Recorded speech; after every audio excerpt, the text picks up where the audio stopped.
Então ela fica horas e horas, movimentando eles, cercando eles, até ela discernir os fracos.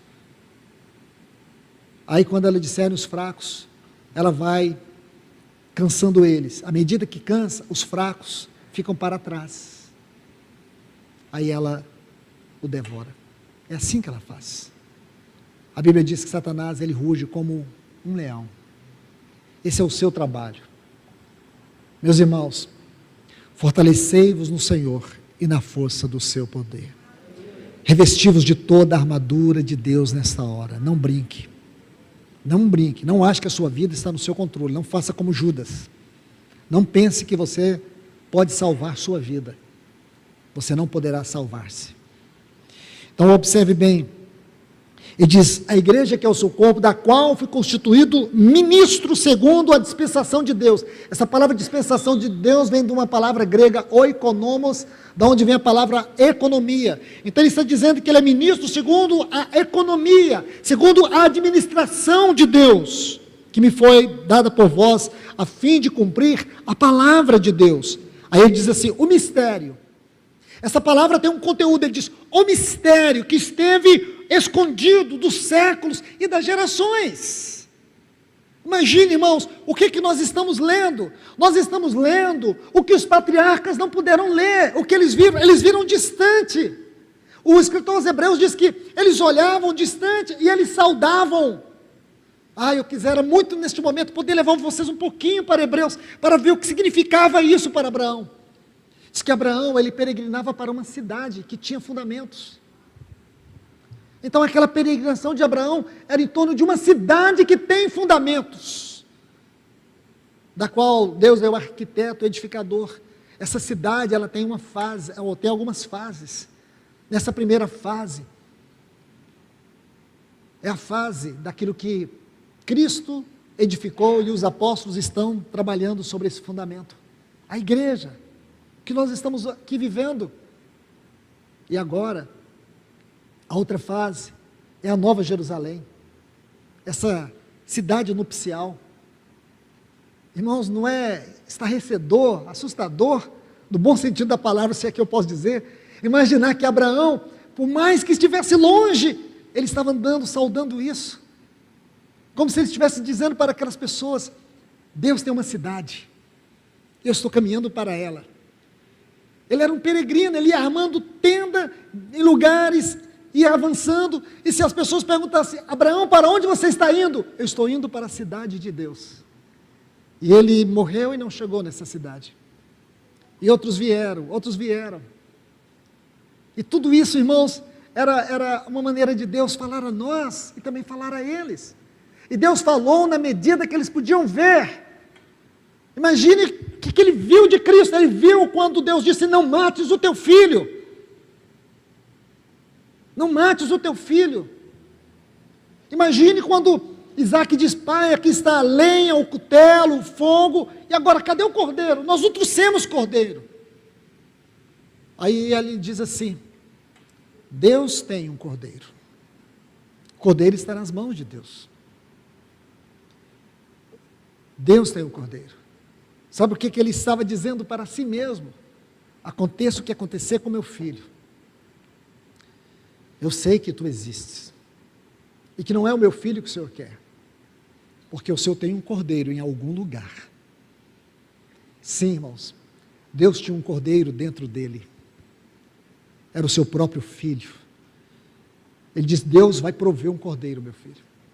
Nem Abraão teve noção da grandeza, do poder daquelas palavras. Porque estas palavras ecoaram por 2000 anos. Até que João Batista diz assim, eis! Essa palavrinha aqui, só essa palavra. Se você entrar na etimologia dela, entrar na raiz dela, você vai ver que ele dá um brado. É um brado de espanto de alguém que estava esperando, aguardando. É como se houvesse um cordeiro, uma expectativa de que Deus iria trazer o cordeiro, aquele cordeiro que Abraão disse, ninguém nunca o encontrou. Aí ele diz, eis o cordeiro. Está aí o cordeiro, esse é o cordeiro. Todos que ouviram aquilo tiveram iluminação de dizer, aqui está o cordeiro do qual Abraão falou. Esse é o cordeiro. Irmãos, mistérios. Estava tudo oculto. Tudo oculto. Para Paulo fez sentido quando Jesus disse, eu sou o Jesus. Quando ele usou essas duas frases aqui, ele diz, ego eimi, Yeshua. Meus irmãos, só isso fez com que Paulo dissesse aos filipenses, eu considerei tudo perda, por causa disso. Tudo que para mim era lucro se tornou lixo do lixo, por causa disso. Porque Jesus é Deus. Quem esteve lá na cruz é Deus. O que ressuscitou é Deus. O que está no trono é Deus, mas Ele também é homem.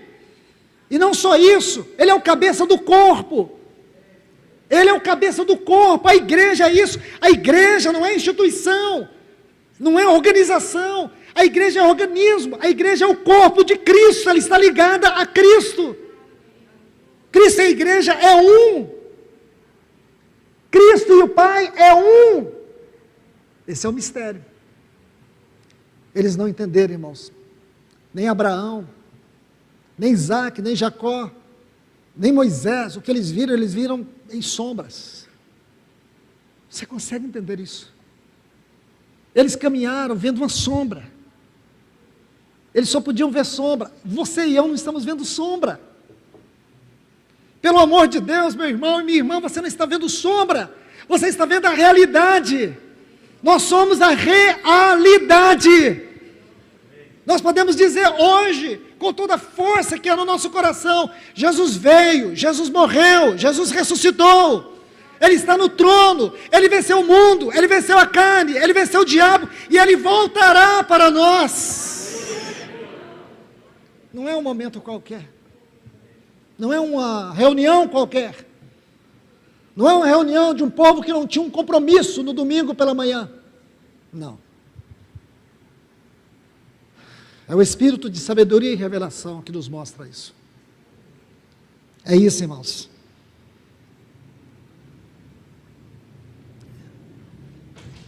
Eu vou apenas citar só um ponto desta oração. Só um ponto. Se o Senhor permitir, em outra oportunidade, a gente estudará os outros pontos.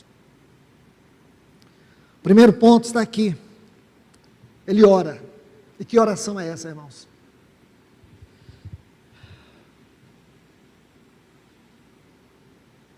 Ele ora e diz. Ele ora para que aqueles irmãos em Éfeso pudessem ter uma compreensão da esperança do seu chamamento. Esperança do seu chamamento. Irmãos, tem muita obra do diabo tentando reduzir a igreja a um negócio. Tem muita obra disfarçada de Satanás tentando limitar a igreja a cultos.